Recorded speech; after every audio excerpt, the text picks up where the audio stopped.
Great, so now you have your water source turned on, so now come on back over to the garden, and now you're going to go on inside.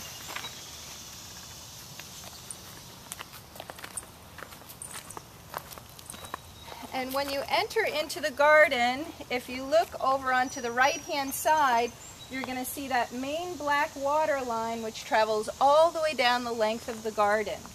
There are 3 different spots where there are hoses hanging, and those are your water sources for inside the garden. We've separated it out like that to make it easy so you're not having to drag a hose too far around the garden. We're going to walk over to one of these hoses and I'm going to give you an example of how you use it and how to water the plants. So this little piece on the end here is called a water wand. There are 2 water wands that look just like this one. The one in the center is a little bit different. It has an on-off switch. This one also has a little black on-off switch. You want that in the vertical position, and that tells you you're going to have water flow. In order to make this one here work, what you do is just squeeze this handle and the water is going to come out. There is a little tiny piece right here. You can flip over the handle, which will keep it turned in the on position if your hand gets tired. If you come later in the day, when you first turn this water on, it's going to be hot because it's been sitting in this black pipe. So you want to let it run for a little bit on the wood chips, feel it, make sure it's not going to be too hot for the plants. And that usually takes about 30 seconds to a minute to get that water out. When you do start to water, what you want to do is make sure the plants get a really big drink. Don't do a fast, quick water job, then you'll have to definitely be coming back every day. If you give everything a really good drink, then every 2 to 3 days is going to be fine.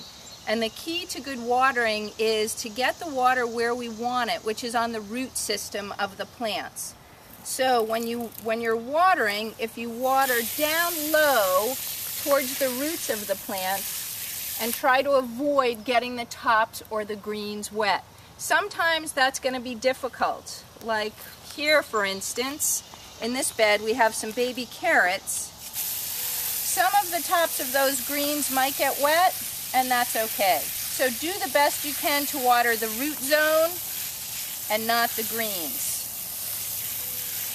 And this hose will actually extend all the way up this pathway, and you can do both sides, and then we have the same thing for your next hose and your next hose down.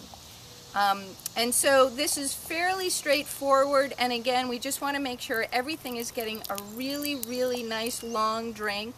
It should take you between 45 minutes and an hour to get the entire garden watered, a good soak. And again, you'd have to come back about every 2 to 3 days if we haven't had any rain. If you do want to do a little bit of weeding in the garden, in the walkways or in the beds, that's fine. Any weeds you pull out, you can just throw into the chickens. And again, thank you so much for your help with this. We really appreciate it. And again, feel free to harvest anything from the garden while you're here.